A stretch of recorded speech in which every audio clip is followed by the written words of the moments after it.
Mariama Jaju taking her daughters to be circumcised when they were 4 and 5 years old was an act of love. She believes it's an important ritual that gives her daughters status in their Gambian village and makes them eligible for marriage. And that's why Janju is strongly in favour of an attempt in Gambia's parliament to become the first country to repeal a ban on female genital mutilation.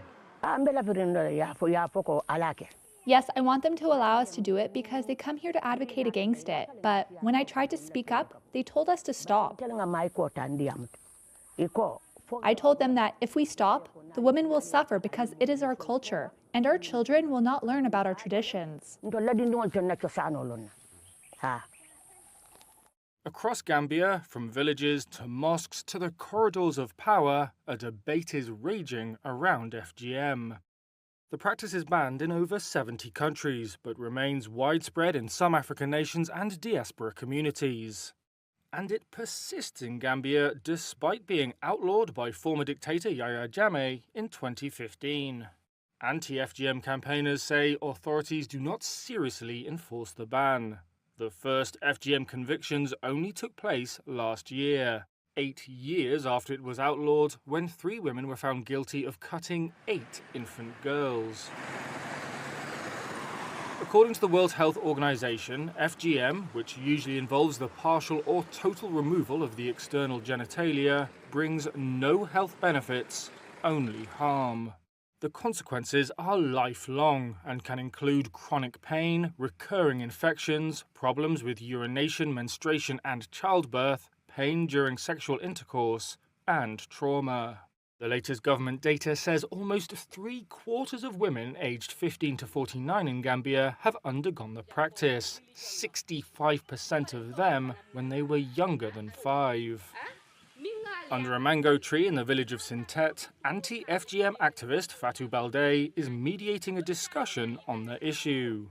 We are preparing for the worst. She says FGM teaches girls that pain is okay, adding that they are told to keep quiet about their trauma, laying the foundations for a culture of silence. I don't know what they are going to do. But my problem is, how do we make sure that whatever happens to the law, our communities are getting the right information? FGM supporters in Muslim-majority Gambia frame their campaign as a backlash against Western values imposed by international donors or former colonial powers. It's a theme that resonates with many Africans. They also argue that the practice is rooted in Islam, though many imams and Islamic scholars dispute this. The campaign to repeal the ban is being led by 2 powerful men. One is lawmaker Almame Jibba, the other influential Muslim cleric Abdullahi Fati. He publicly defended the 3 women convicted of FGM last year and paid their fines. Make sure you jump a little bit from the clothing. Don't go deep. Okay?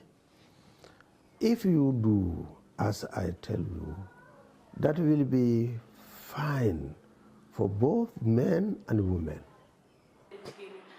Aissatou Ba, a program officer at civil society group Women in Liberation and Leadership, says Fati has no understanding of FGM. He is not a woman, he does not have a clitoris, he does not have a vagina, so he will not know how it feels. Muslim cleric Babali also staunchly opposes Fati and FGM. Islam is not a torture, to torture people, especially young innocent girls, a newly born baby. What are you doing? Come on. Nevertheless, the bill to repeal the ban on FGM is making its way through Parliament. In March, it passed its second reading with 47 out of 53 lawmakers voting in favour. Gibi Umbalo was one of the few who voted against. What is wrong shall never be right.